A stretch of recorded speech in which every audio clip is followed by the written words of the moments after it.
Torque that is called also called moment of force, यानी कि rotational motion में जो टर्निंग इफेक्ट प्रोड्यूस करने के लिए नेसेसरी होता है, रिक्वायर्ड होता है, दैट इज कॉल्ड टॉर्क। तो उसको अपन ने डिफाइन किया था कि if any object is rotating about the particular axis that is also called as the rotational axis, तो उसके ऊपर लगने वाला फोर्स, किसी भी पॉइंट पे उस पे लगने वाला फोर्स और उस फोर्स की जो लाइन ऑफ एक्शन मैंने बताई थी उसकी perpendicular distance from the rotational axis, उनका जो प्रोडक्ट होता है that product is basically called as the torque. और उसको फिर अपन ने आर एफ साइन थीटा लिखा था, where theta was the angle between R vector and F vector, यानी फोर्स और लीवर आर्म या उसकी जो पोजीशन वेक्टर है, जिस पॉइंट पे फोर्स लगा है उस पॉइंट का ओरिजिन के रेस्पेक्ट में क्या लोकेशन है, that is called position vector, R vector I told you. तो आर वेक्टर और एफ वेक्टर के बीच में एंगल थीटा लेके चले अपन, तो that torque is given as R F sine theta, और in vector rotation also we wrote like r cross f. Then I also discussed some important conditions regarding torque in and what condition it will be maximum. So I told you when the r vector and f vector are perpendicular to each other, then the torque will be maximum, rf sin 91 become. And if the parallel r vector and f vector are parallel to each other, matlab force is acting along the lever arm, then object will not rotate. That we can, I also told you that that's the same simple thing we can see in the screwdriver condition. A screwdriver is along the length, if you push, then a screwdriver will have the tendency either going into the wall or outside the wall, but it will not turn, it will not rotate. For rotating, you have to apply the force at some angle to the length of the screwdriver, then it will only rotate. So for rotating the object, the force cannot be in the direction or in the opposite direction of the lever arm. जो liver arm है, जिस point पे force लगा रहे हैं उसके along जो length ले रहे हैं, दैट इज लीवर आर्म।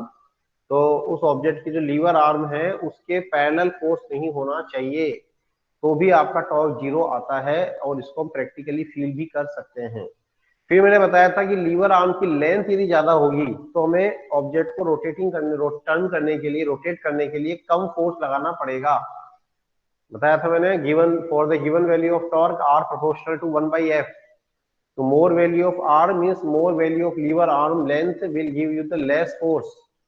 तो इसके लिए मैंने आपको बेस्ट एग्जांपल, कल मैंने देखो आपको डोर के सामने कैमरा, हमने इसको कल फोकस करके मैंने आपको एक्सप्लेन भी किया था कि देखो डोर में जो हैंडल है वो हिंजेस है, वो उसके रोटेशनल एक्सिस से एकदम मैक्सिमम डिस्टेंस पे दूसरे एजेस पे लगाए गए हैं, और यदि उसी हैंडल को आप यदि रोटेशनल एक्सिस के पास लगा देते हो और फिर दरवाजा खोलने की कोशिश करते हो, दरवाजा आपसे नहीं खुलता ना बंद होता।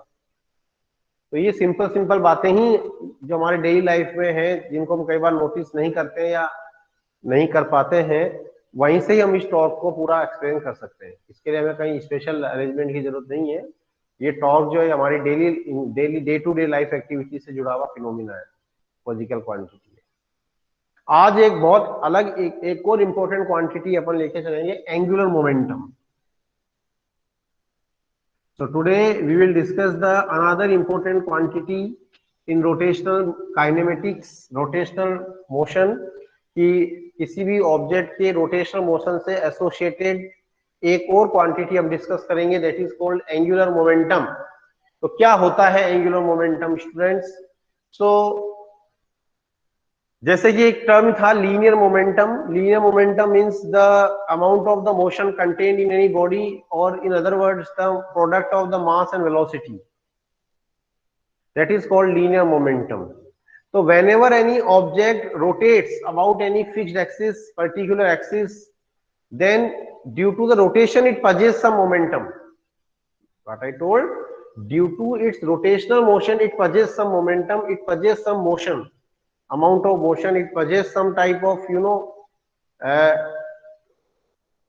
kinetic energy also, that is called rotational kinetic energy, that we will also discuss later on. तो रोटेशनल मोशन करने वाले ऑब्जेक्ट के मोमेंटम को बोलते हैं एंगुलर मोमेंटम। मतलब देखो दो टर्म हो गई, अब मोमेंटम में भी दो क्लासिफिकेशन हो गए, अब आपको ध्यान रखना है। इस टॉपिक के पढ़ने से पहले, इस टॉपिक के स्टार्ट होने से पहले हम केवल एक ही मोमेंटम को जानते थे, एमवी, मास इनटू वेलोसिटी, जिसको अपन बोलते थे लीनियर मोमेंटम। अब उसको आप बोलेंगे लीनियर मोमेंटम, तो तभी तो हमें डिफाइन होगा ना, डिफरेंशिएट कर पाएंगे कि हम कौन से मोमेंटम की बात कहाँ कर रहे हैं। तो when ever the object is in translatory motion, तो ट्रांसलेटरी मोशन में जब वो एकदम आपका स्लाइड कर रहा है, एक जगह से दूसरी जगह पे शिफ्ट हो रहा है, तो उसकी मास और वेलोसिटी के प्रोडक्ट को अपन बोलते हैं लीनियर मोमेंटम। अब रोटेटिंग ऑब्जेक्ट की बात कर रहे हैं, the object is rotating about any fixed axis, any particular axis, that is called rotational axis. तो उस रोटेटिंग ऑब्जेक्ट के लिए अपन डिफाइन करते हैं एंगुलर मोमेंटम को, समझे। तो angular momentum is the momentum of the rotating object itself, पहली बात। तो कोई भी ऑब्जेक्ट जब किसी भी फिक्स्ड एक्सिस के अबाउट रोटेट कर रहा होता है तो उसका मोमेंटम क्या होता है, एंगुलर मोमेंटम। तो अब अपन वहां पे लीनियर मोमेंटम की जगह किसको डिफाइन करते हैं, एंगुलर मोमेंटम। मतलब एकदम सीधे सीधे शब्दों में आपको समझ में आ गया होगा, किसी भी फिक्स्ड एक्सिस या पर्टिकुलर एक्सिस के अबाउट रोटेट करने वाले ऑब्जेक्ट का momentum, that is called angular momentum. ठीक है, अब इसको कैसे डिफाइन करेंगे, जैसे कल अपन ने टॉर्क को डिफाइन किया था कि लीनियर फोर्स लग रहा है किसी एंगल पर, उस फोर्स की लाइन ऑफ एक्शन है, और लाइन ऑफ एक्शन की परपेंडिकुलर डिस्टेंस अपन ने ली रोटेशनल एक्सिस से। उसी तरह से तो पहले इसको मैं डिफाइन कर देते हैं, momentum you can write in your notebook also, और मैंने वो स्कैन कर दिए है मेरे hand written notes. I will definitely give you, just 1 or 2 days you wait, I will definitely give you that my handwritten notes of this chapter. So momentum contained in any body due to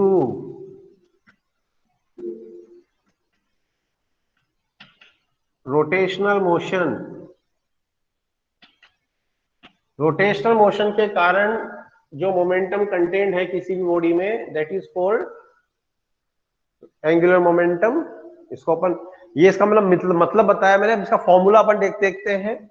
वही suppose ये कोई rigid body है, ये इसका rotational axis है, ये इसकी rotational axis है, लेटर से वाई ओ वाई डैश, और ये इसकी लीवर आर्म ले लिया अपन ने, आर वेक्टर ले लिया, और किसी पी पॉइंट पे इसका लीनियर मोमेंटम है पी, तो ये लीनियर मोमेंटम की लाइन ऑफ एक्शन हो गई, this is called line of action of momentum, line of action for linear momentum. तो लीनियर मोमेंटम सपोज किसी पी पॉइंट पे, इसको अपन दो पी है तो ए पॉइंट मान लेते हैं अपन, तो linear momentum is acting at any point A making the angle theta with this lever arm. यहाँ पे ये हमारा लीवर आर्म हो गया वापिस से वही आर वेक्टर या पोजीशन वेक्टर। तो इसका रोटेशनल एक्सिस से परपेंडिकुलर, हमने रोटेशनल एक्सिस से परपेंडिकुलर इसके ऊपर ड्रॉ किया, लेटर से एन, तो ओ एन। तो एंगुलर मोमेंटम को सिंबल अपन, दो तरह के सिंबल होते हैं, कई बार जे भी होता है, कई बार एल भी होता है।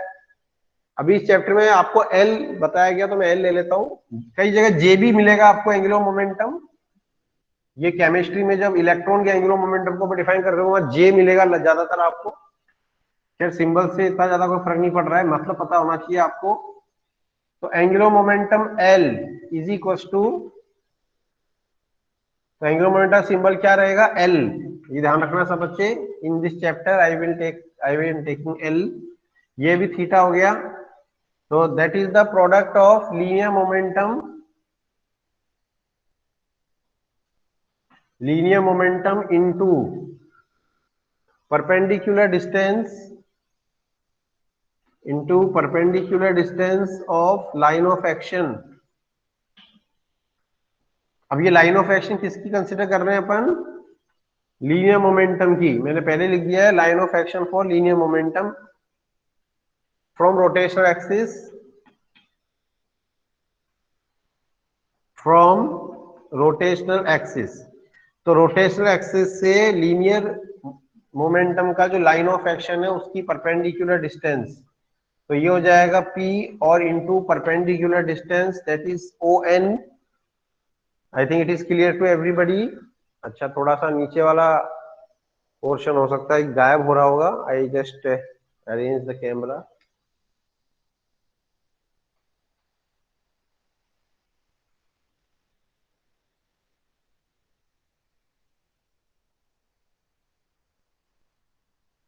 Yes, I think now it is clear to everybody.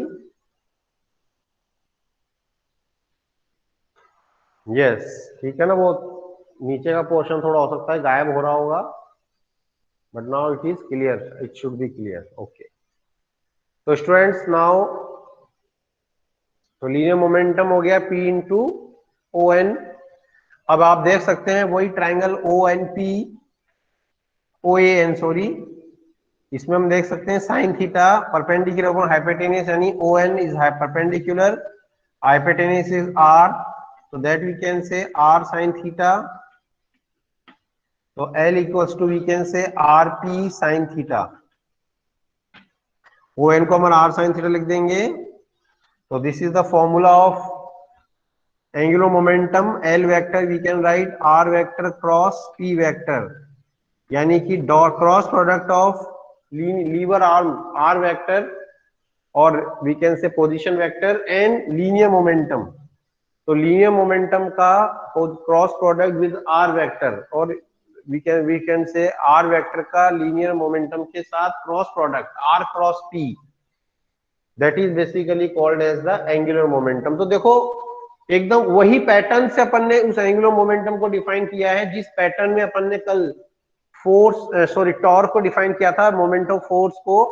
वही तरीका वही पैटर्न है, क्योंकि अपन यहाँ कह सकते हैं कि भाई न्यूटन सेकंड लॉ से F equals to dp by dt, तो जो फोर्स होता है वो मोमेंटम की डायरेक्शन में ही होता है. बताया था ना, force acting on the body is in the direction of change in momentum. तो यहाँ पे वो जो फोर्स होगा वो मोमेंटम जो होगा वो फोर्स की डायरेक्शन और चेंज इन मोमेंटम की डायरेक्शन सेम ही रहेगी. तो इसी पॉइंट पे यदि वो फोर्स लगा तो इसी डायरेक्शन में उसका मोमेंटम चेंज हो रहा होगा, definitely we can say that. तो यहाँ पे अपन ने उसकी उसी के अलोंग लाइन को क्या ले लिया, थोड़ा सा ले लिया, तो उसके अलोंग जो लाइन है that is called line of action of the momentum, और उसकी भी परपेंडिकुलर डिस्टेंस अपन लेते हैं कहां से, रोटेशनल एक्सिस से. So that we can say O N linear momentum into perpendicular distance of the line of action from the rotational axis. तो यहां से मतलब जैसे मतलब एकदम सिंपल है, जिस मतलब इन दोनों को रिप्रेजेंट करने का मतलब इनको डिफाइन करने का पैटर्न सेम है, बस उसके अंदर अपन बोल देते हैं force into perpendicular distance from the rotational axis torque में, और एंगुलर मोमेंटम में अपन बोल देते हैं linear momentum into perpendicular distance from the rotational axis. तो दोनों ही चीजें हैं, दोनों में ही अपन बात कर लेते हैं उस तरह से, so we can understand. Okay.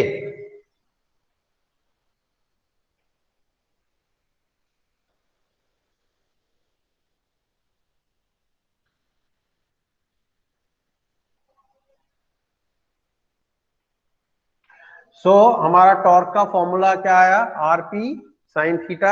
I think all have understood. If any doubt you can ask me in the chat box और बाय अनम्यूटिंग योरसेल्फ. तो we can say L vector L equals to RP sine theta, और we can say L vector equals to R vector cross P vector. और हम लिख सकते हैं if the linear velocity is v, so we can write P equals to mv,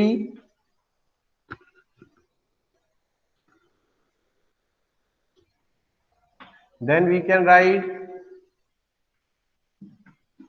r cross m v, और r m तो scalar है तो इसको हम बाहर ले लेते हैं r cross v. So this can be also written as another formula of linear momentum in terms of what we can say linear velocity, और इसको हम लिख सकते हैं फिर mvr sin theta. So I think it is clear to everybody. In the same way now I can write in component form. Component form जैसे कल अपने टॉर्क की बताई थी वैसे ही इसकी भी बता सकते हैं. कंपोनेंट फॉर्म ऑफ द एक मिनट, थोड़ा सा कैमरा एडजस्ट नहीं हुआ है.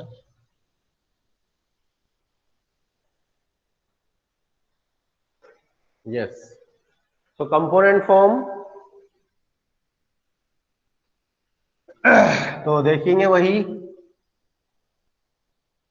एल एक्स आई कैप भाई एल को क्या लिख सकते हैं कंपोनेंट में, L Y J cap plus L Z K cap equals to, फिर ये अपन ने डिटर्मिनेट से बताया था इसको, तो I cap J cap K cap X Y Z. I think ये आप समझ सकते हैं क्योंकि कल मैंने आपको इसी तरीके से टॉर्क के कंपोनेंट बताए थे, वही तरीका है बस आर क्रॉस पी।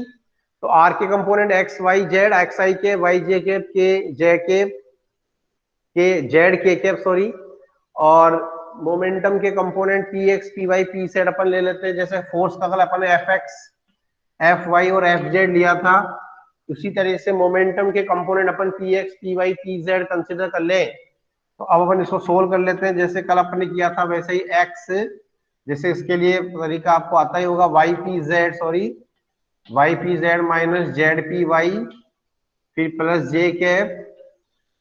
जे के मतलब Z P X minus X P Z, और plus K cap that is X P Y minus Y P X. ठीक है, these are the component form. मैं कल बताया, दोबारा में बताने आई थिंक मुझे लगता है आप समझ जाएंगे, क्योंकि कल ये मैं आपको ऑलरेडी बता चुका हूँ कैसे करते हैं क्रॉस प्रोडक्ट। इसको क्रॉस कर देते हैं, आई के सामने वाला नीचे वाला अपना हाइड कर लिया, फिर जे या माइनस जे को प्लस जे करके ऑलरेडी मैंने इसको इंटरचेंज कर दिया, थोड़ा ध्यान दीजिए। जैसे आप जे का इधर छुपाते हैं इसको इधर करते तो आप एक्स पी जेड पहले लिखते हैं और ये बाद में आता, लेकिन यहाँ माइनस जे आता, तो मैं उस माइनस को अंदर लेके ये आपका एक्स पी जेड बाद में आ गया, जेड पी एक्स पहले आ गया। आई थिंक इट इज क्लियर। और के कैप वही एक्स पी वाई। अब आप इसमें कंपोनेंट निकाल सकते हैं, एलएचएस और आरएचएस में आई कैप जे कैप और के कैप के कोफिशिएंट को कंपेयर कर लीजिए, तो you will get L X मतलब X P Z minus Z P Y, और we also can write L X equals to M common आ जाएगा, then sorry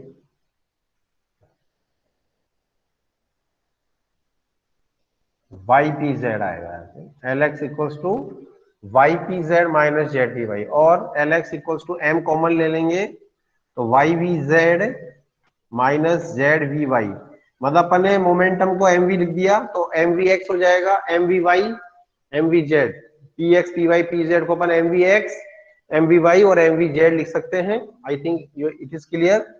now in the same way L X we can write that is Z P X minus X P Z, और we can write L Y equals to M common आ गया, then z अब vx आ जाएगा minus x V Z आ जाएगा like this.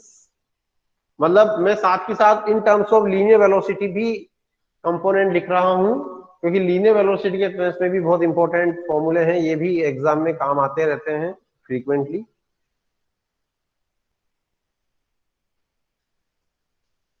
And now lz we can write like this, you can also write yourself, that is xpy minus Y P X, और L Z equals to M common ले लेंगे X V Y minus Y V x.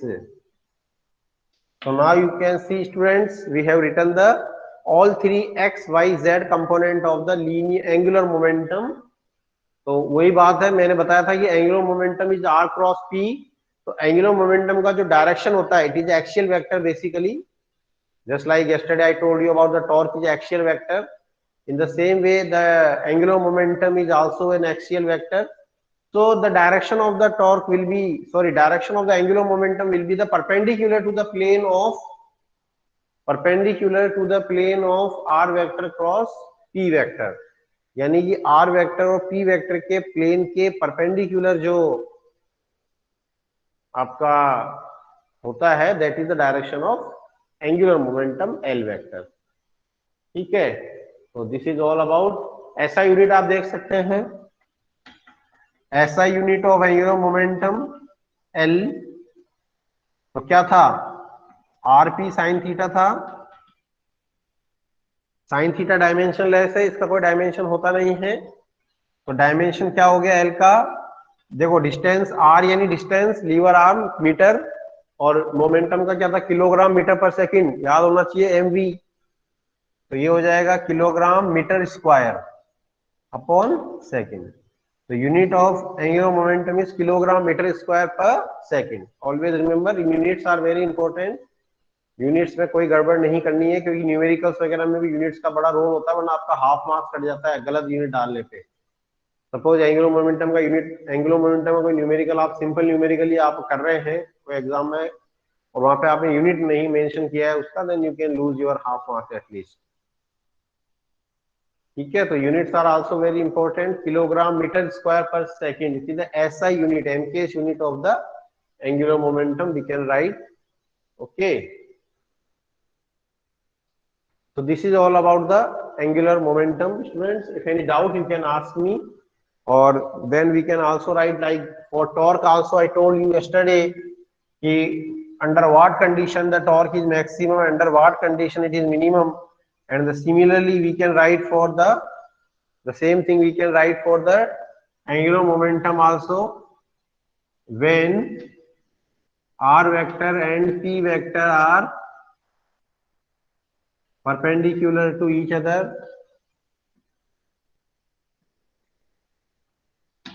तो आपका L आपका क्या हो जाएगा, maximum और MVR। ठीक है,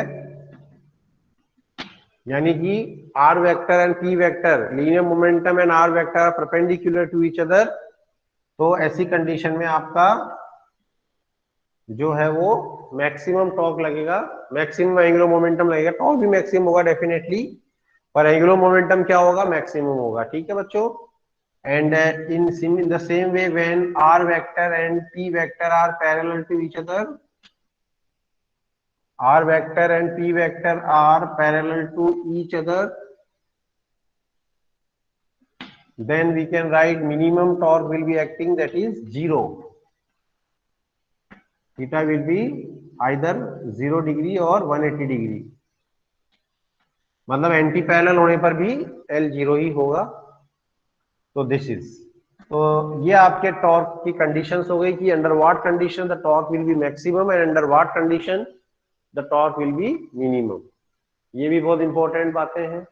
तो एवरी रोटेटिंग ऑब्जेक्ट, आपको जो मेन इसमें बात ध्यान रखने की है वो ये कि every rotating object has the tendency to have angular momentum. कोई भी ऑब्जेक्ट यदि कोई फिक्स एक्सिस के अबाउट रोटेट कर रहा है तो उसके अंदर एंगुलर मोमेंटम का जरूर एंगुलर मोमेंटम उसमें एग्जिस्ट करता है कि नहीं? ये बात समझ में, that you always keep it in your mind.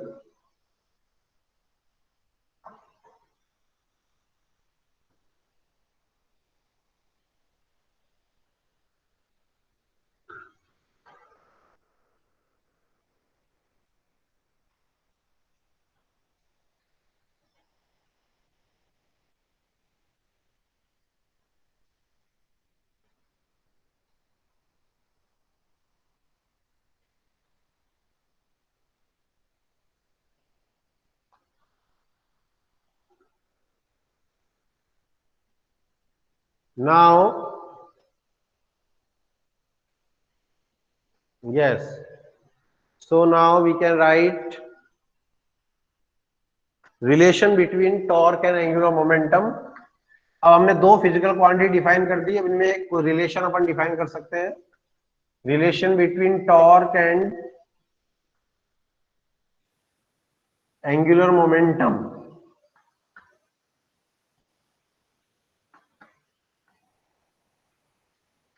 So what is the relation between torque and angular momentum? Let us, we can see, देखिए what is the angular momentum? We have defined R cross P।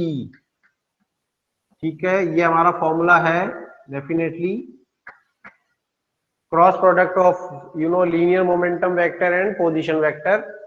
This is we have defined, this is called the angular momentum L। I think it is clear to everybody। 18 students are on the board, on the screen out of 35, more than 50%, slightly more than 50%। Now differentiate both sides with respect to time. अभी हम क्या करेंगे, time के respect में दोनों तरफ differentiate कर देते हैं। Then we will get dl by dt। अब मैंने आपको डिफरेंशिएशन में बताया था कि when the two physical quantities are in product, product वाला रूल आ गया। देखो डिफरेंशिएशन में मैंने बताया था ना, डिफरेंशिएशन में कोई सा भी फॉर्मूला कहीं पे भी काम आ जाता है फिजिक्स में, तो सारा आइडिया आपको होना चाहिए। तो ये ऑलरेडी मैंने आपको बताया था, और रिमाइंड करिए अपने माइंड में कि when the two quantities are in product, तो हम डिफरेंशिएशन में क्या करते हैं, एक को एज इट इज रखते हैं, दूसरे का डिफरेंशिएशन करते हैं, फिर प्लस, फिर जिसको डिफरेंशिएशन किया था उसको एज इट इज रखते हैं और दूसरे वाले का डिफरेंशिएशन कर देते हैं। I think it is clear, यही बताया था मैंने। when the two objects are in two quantities are in product form, तो मैं वही यहाँ पे इम्प्लीमेंट कर रहा हूँ, वही उसकी आइडेंटिटी डिफरेंशिएशन की मैंने बताई थी, वही हम यहाँ पे इम्प्लीमेंट कर रहे हैं। Carefully you see and write. देखिए आर वेक्टर को एज इट इज कांस्टेंट रख देते हैं, क्रॉस dp by dt, ये मैंने आर वेक्टर एज इट रख दिया, cross dp by dt plus, फिर p को एज इट इज रखा, क्रॉस dr by dt। ठीक है, तो मैंने डिफरेंशिएशन में दो क्वांटिटीज के प्रोडक्ट वाला कंसेप्ट लगा दिया है बच्चों। I think it is clear. If not clear then you can ask me, I will explain again. Then I know that dr by dt is velocity, rate of change in position, तो we dr by dt को v लिख सकते हैं velocity. Okay, yes, so we can write dl by dt equals to r cross और rate of change in momentum dp by dt, Newton second law से force होता है, पढ़ा था, बहुत सिंपल बेसिक चीज है। dp by dt is force, linear force, पढ़ा था ना। Rate of change in linear momentum dp by dt is force, तो r cross f plus p cross v, और we can write p equals to mv, और we can also write r cross f equals to torque होता है, बताया था मैं। तो r cross f equals to torque and p cross v equals to, देखते हैं क्या आता है। I think space is there, so we can write dl by dt equals to torque plus, और p को लिख दिया m v क्रॉस v, क्योंकि जैसे आप p को v m v लिखोगे तो m तो स्केलर है, v का क्रॉस प्रोडक्ट v से हो जाएगा, तो v क्रॉस v तो जीरो हो गया ना। अरे दो क्वांटिटी भी सेम ही डायरेक्शन में है तो v cross v, a cross है जीरो होता है, बताया था, a sine zero, a cross b होता है a b sine theta, theta is the angle between दो वेक्टर्स, टू वेक्टर्स। यहाँ पे पहला वेक्टर भी वेलोसिटी है, दूसरा वाला वेक्टर भी वेलोसिटी है, both the velocity vector acting in the same direction, so their angle will be 0 degree, so a v sin 0, that same will be 0, so this term will become 0। ये वाली जो term है, जैसे मैंने p को mv रखा, जैसे मैंने p को mv रखा, v क्रॉस v वाले टर्म क्या हो गया, वेलोसिटी का क्रॉस प्रोडक्ट वेलोसिटी से 0 हो गया, तो केवल क्या बचा, r क्रॉस f टॉर्क, और हमारे पास रिलेशन आ गया torque equals to dl by dt, यानी किसी भी ऑब्जेक्ट पे लगने वाला जो टॉर्क होता है, that torque is rate of change in moment, angular momentum, so we can write dl by dt, torque equals to dl by dt, this is the required relation between torque and angular momentum, we can derive also। तो ये हमारा torque और angular momentum के बीच का we can say relation है, the torque is equal to the rate of change in angular momentum. तो देखिए ये आपको कैसा फीलिंग दे रहा है, ये आपको F equals to dp by dt की फीलिंग दे रहा है, दे रहा है कोई भी सिस्टम के लिए। अरे किसी भी सिस्टम पे लगने वाला फोर्स F है और उस सिस्टम का linear momentum P dp by dt rate से चेंज हो रहा है, तो न्यूटन सेकंड लॉ से अपन क्या बोलते हैं कि उस ऑब्जेक्ट पे लगने वाला जो फोर्स होगा that force will be dp by dt, ये न्यूटन सेकंड लॉ है। तो अब आप सोच सकते हैं अपने माइंड में कि tau equals to dl by dt के अंदर भी सेकंड लॉ की फीलिंग आ रही है, तो tau equals to dl by dt, क्योंकि देखो जैसे लीनियर मोशन में होता है फोर्स ट्रांसलेटरी मोशन में, उसी तरह से रोटेशनल मोशन में टॉर्क आ गया, तो एफ की जगह यहाँ पे टॉर्क इमेजिन कर दें, और डीपी बाई डी तो पी यानी लीनियर मोमेंटम, एल यानी एंगुलर मोमेंटम, तो डीपी बाई डी क्या आ गया, डीएल बाई डी आ गया एंगुलर मोमेंटम। तो सिमिलरली एकदम ये ट्रांसलेटरी मोशन में जो हम न्यूटन सेकंड लॉ पढ़ते हैं उसी का ही रोटेशनल कन्वर्जन आ गया, उसी का ही रोटेशन एनालॉग आ गया। This is the rotational analogue of the Newton second law. क्या बोल रहा हूं मैं, tau equals to DL by D को अपन क्या कह सकते हैं, रोटेशनल एनालॉग। एनालॉग समझते हो ना, उसका सिमिलर मतलब, तो रोटेशनल एनालॉग, लॉन्ग नहीं log, analog of Newton second law. जो मोशन का सेकंड लॉ है उसका जो रोटेशनल एनालॉग है, that rotational analog is basically we can say torque. ठीक है, torque equals to DL by by. Yes,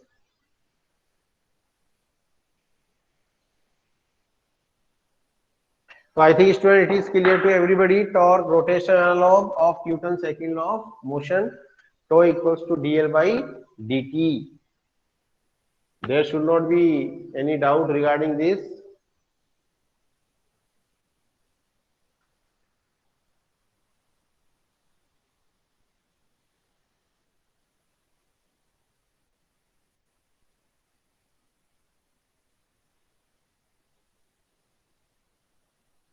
Any doubt you can ask me, you can respond also. If any doubt in this formula, how it come, why we are calling it Newton's second law rotational law, then you can ask. तो चलिए, now we take the equilibrium of rigid body. इसके बाद का जो topic आता है हमारा, that is equilibrium of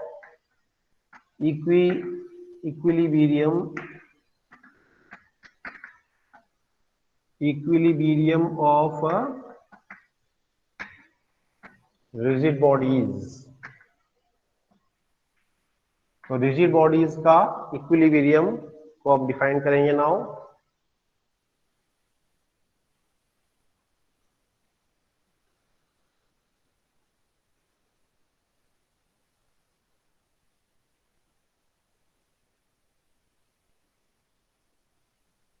equilibrium of rigid body को हम कैसे डिफाइन करेंगे,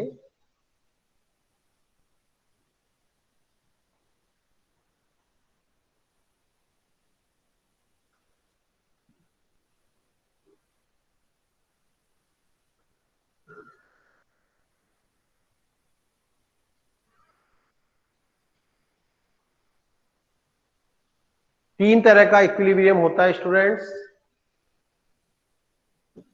ट्रांसलेटरी इक्विलिब्रियम, रोटेशनल इक्विलिब्रियम और मैकेनिकल इक्विलिब्रियम। ठीक है, तो यहां पे हम पहले लेते हैं ट्रांसलेटरी इक्विलिब्रियम। अच्छा, इक्विलिब्रियम का मतलब तो समझ ही गए होंगे। इक्विलिब्रियम मतलब नेट फोर्स जीरो होना। इक्विलिब्रियम मतलब बॉडी यदि रेस्ट में है तो रेस्ट में ही रहना, और मोशन में है तो मोशन में ही रहना। How far the fast moving neutrons are slow down with the use of moderator. बहुत अच्छा क्वेश्चन था ये, हर्ष नारायण द्विवेदी पूछ रहे हैं। ये हमने होमवर्क शीट में दिया था, पहला ही क्वेश्चन था शायद, उसका पहला या दूसरा। Very good. तो ये कोलिजन बताया था मैंने आपको, तो उसके अंदर हमने कुछ स्पेशल केसेस बताए थे, नहीं बताए थे? तो उसमें मैंने एक बात बताई थी कि जो न्यूट्रॉन्स होते हैं वो क्या करते हैं बेसिकली, अभी इसको मैं एक्सप्लेन कर दूंगा। चलो वैसे तो आपके जो ग्रेफाइट होता है, मॉडरेटर ग्रेफाइट जो होता है या हैवी वाटर, उसका मास जो होता है वो न्यूट्रॉन से क्या होता है, कहीं ज्यादा होता है। ठीक है ना, तो फास्ट मूविंग न्यूट्रॉन, तो अपन ने उसमें जो केस लिया था M1 M2 वाला, M1 is greater than M2, उसको आप लगा के देखोगे तो आपको ये आंसर समझ में आ जाएगा। ठीक है, मैं इसको एक्सप्लेन कर दूंगा, डोंट वेरी, फिर भी आप इसको ट्राई करके देखेंगे तो यू विल गेट। ठीक है Harshnara, I will tell you, okay don't worry. बाकी मैंने आपको हिंट दे दिया है कि इसको कैसे करेंगे, कि जो इलास्टिक कोलिजन की जो डेरिवेशंस कराए थे अपन ने वेलोसिटीज के वर्क एनर्जी पावर वाले चैप्टर में, उसमें हमने जो स्पेशल कंडीशंस आई थी, अलग अलग मास के ऑब्जेक्ट्स होते हैं उसमें आप देखिएगा कि जब m1 ग्रेटर देन m2 वाला जो केस हमने लिया था, उसके अंदर जो रिजल्ट आया था उससे आपको ये क्लियर हो जाएगा। ठीक है, I will tell you. Okay, तो equilibrium of rigid body translatory equilibrium यानी कि किसी भी ऑब्जेक्ट पे लगने वाला नेट फोर्स, ठीक है, vector sum of all forces zero, vector sum of the all forces should be zero, that we can write sigma fi equals to zero। तो ऑब्जेक्ट आपका ट्रांसलेटरी इक्विलिब्रियम में माना जाएगा। इट मींस यदि वो rest में है तो रेस्ट में ही रहेगा, और यूनिफॉर्म वेलोसिटी से मोशन है तो यूनिफॉर्म वेलोसिटी से ही मोशन करता रहेगा। तो that is translatory equilibrium, there is nothing special in this. एक होता है रोटेशनल इक्विलिब्रियम, ये थोड़ा सा इंपॉर्टेंट है।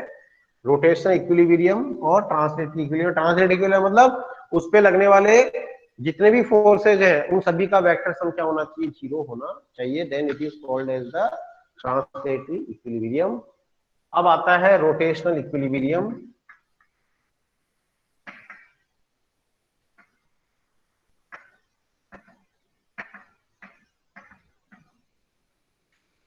तो रोटेशनल इक्विलिब्रियम क्या कहता है कि रोटेशनल इक्विलिब्रियम मींस कि कोई भी ऑब्जेक्ट पे जितने भी टॉर्क्स है, सभी टॉर्क का हर पॉइंट पे जो टॉर्क लग रहा है उन सभी टॉर्क का वेक्टर सम क्या होना चाहिए, जीरो होना चाहिए। तो vector sum of all the torques या various torque, we can also write vector sum of the various torques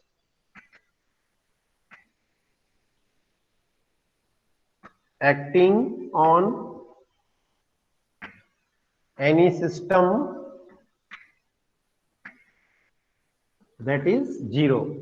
तो किसी भी सिस्टम पे लगने वाले जो वेरियस टॉर्क है उनका वेक्टर सम क्या होना चाहिए, जीरो होना चाहिए। तो we can write sigma tau I equals to zero. Tau net we can write, हमने नेट टॉर्क के लिए सिग्मा कर दिया, तो नेट टॉर्क आपका क्या होना चाहिए, जीरो होना चाहिए, लाइक दिस। तो ऑब्जेक्ट को क्या कहा जाएगा, क्योंकि टॉर्क ही लग रहा है, जब टॉर्क लगने के कारण ही ऑब्जेक्ट रोटेटिंग कंडीशन में आता है। ठीक है, तो टॉर्क ही होता है जो ऑब्जेक्ट को रोटेट करने लायक बनाता है, तो इसीलिए वो रोटेटिंग ऑब्जेक्ट का कंसेप्ट यहाँ पे आएगा। I just take the attendance, I just take the screenshot for your attendance. अभी 18 स्टूडेंट, 18 19 18 आए थे, अभी 17 रह गए हैं बच्चे, फिर वापस कम हो गए, फिर फोन करना पड़ेगा। मतलब यही सब है कि फोन करो बच्चों को घर पे, जब तो सब आने लग जाते हैं क्लास में, और फिर फोन नहीं करो, फिर थोड़ा सा 2-3 दिन बाद जरूरत होता है तो वापस से फिर वापस छुट्टी मारना शुरू हो जाते हैं। और this is not good habit, many students are not taking interest. I have record, complete attendance record है, अटेंडेंस का पूरा रजिस्टर मेंटेन होता है, कौन सा बच्चा किस दिन क्लास ज्वाइन कर रहा है, ऑनलाइन सारा रिकॉर्ड रहता है यहाँ पे। तो एक चीज और बता देता हूं मैं, प्रिंसिपल ऑफ मोमेंट। तो यदि कोई भी ऑब्जेक्ट रोटेशनल इक्विलिब्रियम में है तो वो प्रिंसिपल ऑफ मोमेंट को क्या करेगा, फॉलो करेगा। प्रिंसिपल ऑफ मोमेंट्स ये क्या होता है, in the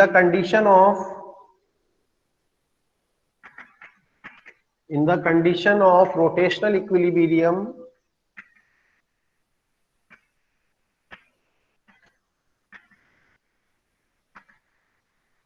anti clockwise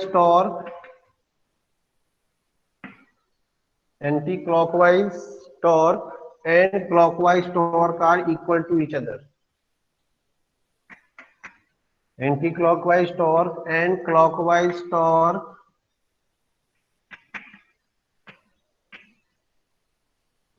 equal to each other।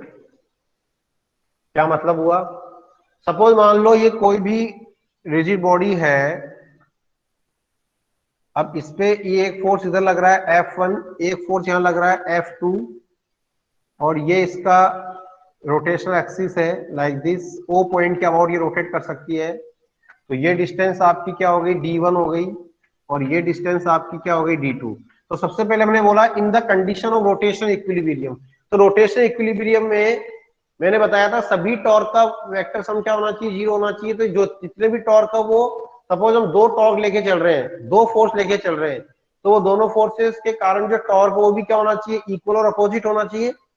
अरे इक्वल और अपोजिट होगा जब भी तो नेट टॉर्क 0 कह सकते हैं ना अपन। यदि दोनों टॉर्क सेम डायरेक्शन में हो जाएंगे जब, तो फिर बॉडी में रोटेशन इफेक्ट आ जाएगा। तो इसीलिए आप देख सकते हैं यहाँ पे ये F1 इधर लग रहा है और मैंने डी आर का डायरेक्शन क्या बताया था, ओरिजिन से दूर की तरफ, तो ये ओ ओरिजिन है, तो ये आपका D1 वेक्टर हो जाएगा। तो D क्रॉस F क्या हो गया, ये तो कौन सा हो गया, एंटी क्लॉकवाइज टॉर्क हो गया। तो एंटी क्लॉकवाइज टॉर्क को लिख सकते हैं अपन यहाँ पे, anti clockwise torque we can write F1 into D1, ठीक है, that is tau1 we can write. Now we can say clockwise torque, तो क्लॉकवाइज टॉर्क tau2, तो D2 का डायरेक्शन क्या हो जाएगा, ये हो जाएगा वेक्टर में।